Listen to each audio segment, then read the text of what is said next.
you sisters must not interfere in church matters.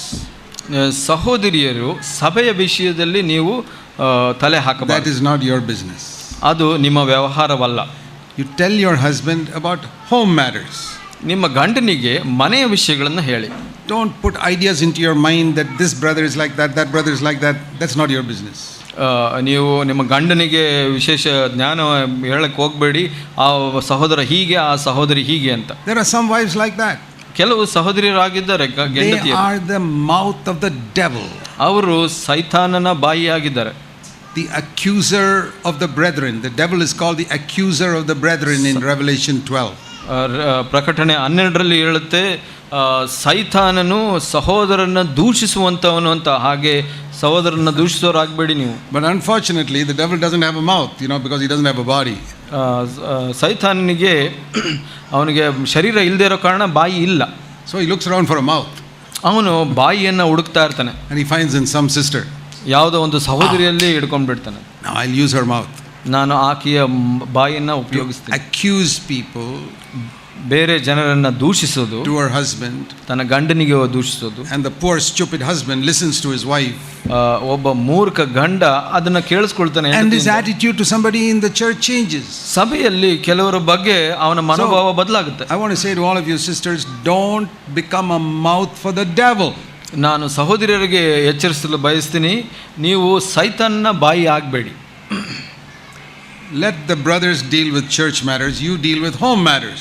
ಸಭೆಯ ವ್ಯವಹಾರಗಳನ್ನು ಸಹೋದರರು ನೋಡಿಕೊಳ್ಳಿ, ನೀವು ಮನೆ ವಿಷಯಗಳನ್ನು. Yeah, if there's a problem with your children, by all means say everything to your husband. That's important. ಮಕ್ಕಳ ಜೊತೆ ಸಮಸ್ಯೆ ಇದ್ರೆ ನಿಮ್ಮ ಗಂಡನಿಗೆ ಎಲ್ಲವನ್ನು ಹೇಳಿ, ಅದು ಬಹಳ ಮುಖ್ಯ. Don't go speaking evil about brothers in the church.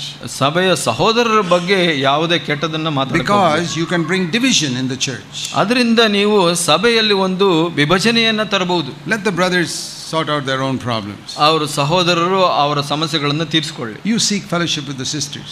ನೀವು ಸಹೋದರಿಯರ ಜೊತೆ ವ್ಯವಹಾರ ಮಾಡಿ. Seek fellowship with godly sisters. ದೈವಿಕ ಸಹೋದರಿಯರ ಜೊತೆ ಅನ್ಯೋನ್ಯತೆಯನ್ನು ಬಯಸಿ. If you find some gossiping sisters, try and change them. ಅವರು ಯಾರಾದರೂ ಹರಟೆ ಮಾತಾಡುವಂಥ ಸಹೋದರಿಯರಿದ್ರೆ ಅವರನ್ನ ಬದಲಾಯಿಸಿ. And I'll tell you how to change them. ಅದು ಅವ್ರನ್ನ ಹೇಗೆ ಬದಲಾಯಿಸಬೇಕು ಅಂತ ಹೇಳ್ತೀನಿ. How I stopped all gossip in my house, I'll tell you. ನಮ್ಮ ಮನೆಯಲ್ಲಿ ಎಲ್ಲ ಹರಟೆಯನ್ನು ಹೇಗೆ ಬದಲಾಯಿಸಿದೆ ಅಂತ ಹೇಳ್ತೀನಿ. Somebody would come to my house. ನಮ್ಮ ಮನೆಗೆ ಯಾರೋ ಬರ್ತಾರೆ. Say, brother Zach, you heard this about so and so. ಸಹೋದರ ಜಾಕ್ ಅವರೇ, ಇವರ ಬಗ್ಗೆ ಹೀಗೆ ಕೇಳಿದ್ರ ಅಂತ ಹೇಳ್ತಾರೆ. I say, no, I haven't heard it. ನಾನು ಯಾವುದು ಕೇಳಿಸ್ಕೊಂಡಿಲ್ಲ. Thank you for telling me.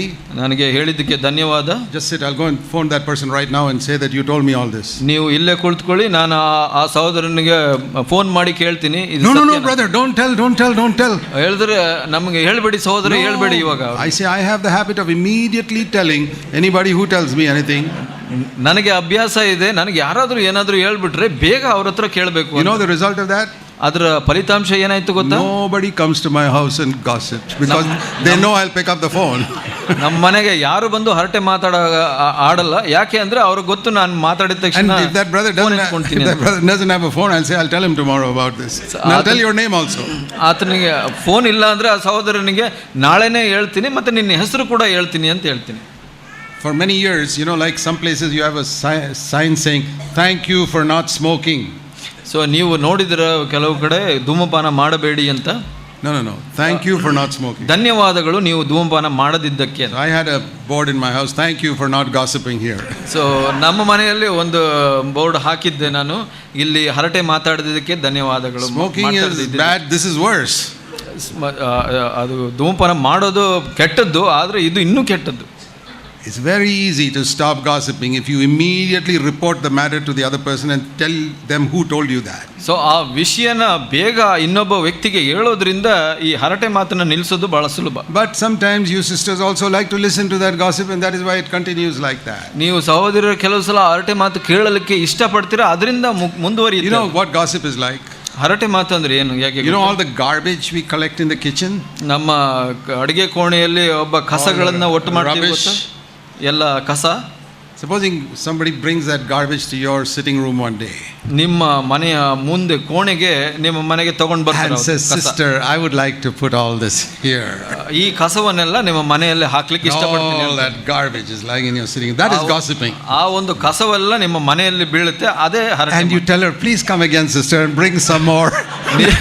ನೀವು ಹೇಳ್ತೀರಾ, ಸಹೋದರಿ ಮತ್ತೆ ಬನ್ನಿ, ಇನ್ನೊಂದು ಸ್ವಲ್ಪ ತಗೊಂಡು ಬಂದು ಹಾಕಿ ಅಂತ. And tell the other sisters also to bring all their garbage here and dump it. ಇನ್ನು ಕೆಲವು ಸಹೋದರರಿಗೆ ಎಲ್ಲ ಕಸ ತಗೊಂಡು ಬಂದು ನಮ್ಮ ಮನೇಲಿ ಹಾಕಿ ಅಂತ ಹೇಳ್ತೀರಾ. That is gossiping. ಅದು ಹರಟೆ ಮಾತು. I don't want garbage in my house, and I don't want gossiping in my house. ನಮ್ಮ ಮನೆಯಲ್ಲಿ ಕಸನೂ ಬೇಕಾಗಿಲ್ಲ, ಹರಟೆ ಮಾತು ಬೇಕಾಗಿಲ್ಲ. If you take a stand in this, ಇದರಲ್ಲಿ ನೀವು you ನಿಂತ್ಕೊಂಡ್ರೆ can be a godly sister who can help your husband. ನೀವು ಭಕ್ತಿ ಇರೋ ಸಹೋದರಿ ನಿಮ್ಮ ಗಂಡನಿಗೆ ಸಹಾಯ ಮಾಡುವಂತವ್ರು ಆಗ್ತೀರಾ. Let's do that. ಹಾಗೆ ಮಾಡೋಣ. Let's pray. ಪ್ರಾರ್ಥನೆ ಮಾಡಿ. Heavenly Father, ಪರಲೋಕ ತಂದೆ, help us to honor you by our life. ನಮ್ಮ ಜೀವಿತದಿಂದ ನಿನಗೆ ಗೌರವ ಸನ್ಮಾನಿಸಲು ಸಹಾಯ Help us to build godly homes. ನಾವು ಒಳ್ಳೆಯ ಭಕ್ತಿ ವೃದ್ಧಿಯ ಮನೆಗಳನ್ನು ಕಟ್ಟಲಿಕ್ಕೆ ಸಹಾಯ In ಮಾಡಿ. Jesus' name. ಯೇಸುವಿನ ಹೆಸರಲ್ಲಿ ಬೇಡ್ತೀವಿ. ಆಮೆನ್.